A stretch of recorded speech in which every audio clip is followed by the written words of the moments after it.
Hey, what's up, everybody? Thank you all for tuning into my 55th episode of Project Renaissance Man. I'm going to be talking today about self-discipline. And I'm going to start off by saying the reason I feel like self-discipline is so hard for most people to uphold is because we are constantly seeking ways away from the pain of the world. There's a lot of anguish, there's a lot of distress, there's a lot of heartache, anxiety, depression, anger, sadness, all these feelings that are uncomfortable. And we are so desperate to escape from these feelings, to be alleviated from these feelings, that we seek it through pleasure seeking activities. And the problem is, oftentimes we overindulge. We are excessive with our indulgences. And a lot of times these indulgences take us down, into a downward spiral. And they are self-destructive and they're damaging. And they don't only damage us, but they hurt people around us, people who care about us, people who see us going down that spiral and away from them, and destroying ourselves, such as drug addiction and gambling and whatever other types of addictions and indulgences there are out in the world today. And so it makes sense. It's very understandable. So I'm going to provide you guys with 3 pointers on how you can remain self-disciplined despite all of that, despite whatever you may be going through. And the very first one is, rather than seeking a pleasurable outlet every time something bad happens in your life, I would recommend that you seek an outlet that's not just pleasurable, but is also rewarding. It will also benefit you. So the first and most basic that comes to mind is working out. Working out gets you more fit, healthier. You feel better about yourself. It helps your spirit, your self-esteem. And you can do more. You can be more functional. So I would say physical activity. We'll say that because that's a broad thing. It doesn't have to be just working out. It can be sports. It can be music. If you're performing some kind of music, you're playing some kind of instrument. Reading. Any kind of activity that you can benefit from, but that is also enjoyable. That's what I would replace the other indulgences with. Because if you look at the goals, build goals rather than succumb to indulgences. Because when you build goals, they're very fulfilling. They go deeper than just pleasure. You feel whole.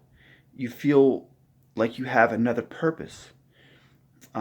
So I would say goal seeking over pleasure seeking when it comes to this. That's my first pointer. My second pointer is repel criticism. You're going to have people.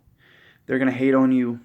You're going to have people that, just are jealous, envious because they don't have the discipline to do what you're doing, but they want what you have. They're lazy.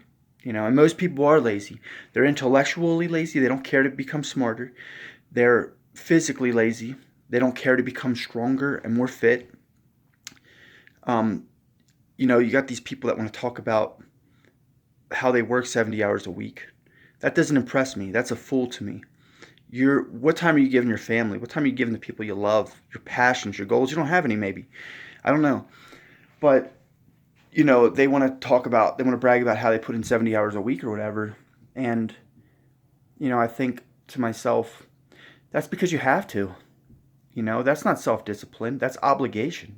You feel like you need to, or you realize that you need to put food on your table and you need to be able to sustain yourself. And so you're just enslaved to something. But you want to say you're not lazy. No, you are lazy. If you could just sit around and collect money, you would do it. And so the people that are on the opposite end of that spectrum are the ones that are exercising self-discipline, the ones that are doing things because they don't have to do them, but they want to make themselves better. versus the people that are just going to work because they have to do it. That's not impressive at all. So you're going to repel criticism. You're going to have people that are going to be putting you down, talking trash. You need to block that out.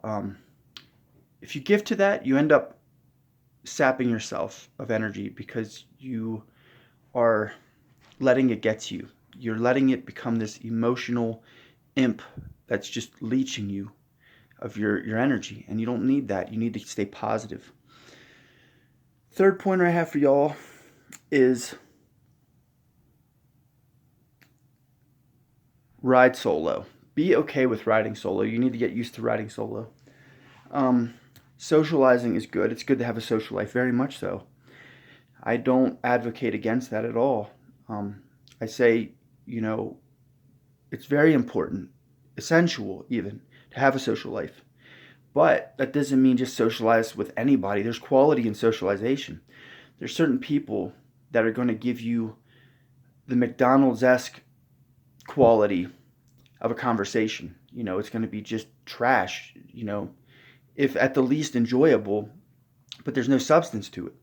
And a lot of times it's not even enjoyable. It's pointless, boring, and when you recognize that, I think you need to get out of there, not give to that kind of conversation. You don't have that kind of energy. That energy's sacred, just as time is, and passion, and you're robbing yourself when you give these people large amounts of time.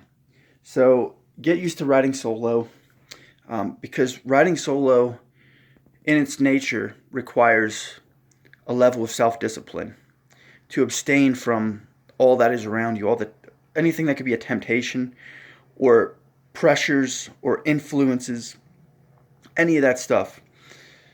You got to stay away from it. If you really want to reach another place, you got to separate yourself from the crowd.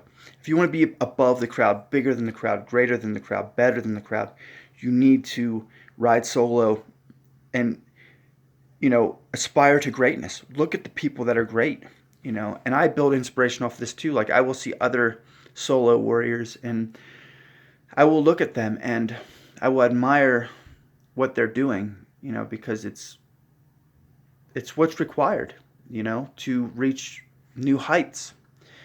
If you surround yourself with crowds that are complacent and they're okay with being average or mediocre, why would you expect to be greater? Why would you think that you would reach higher levels? Separate yourself from the crowd. So those are the 3 pointers I got for y'all. Substitute indulgences with goals, repel criticism, and ride solo. And that's all I got for y'all. Thank you all for tuning into my 55th episode of Project Renaissance Man. If you guys have enjoyed watching this and you feel you have benefited from it, please be sure to like, subscribe, and hit that notification bell. And I will see you all in a couple days. Later.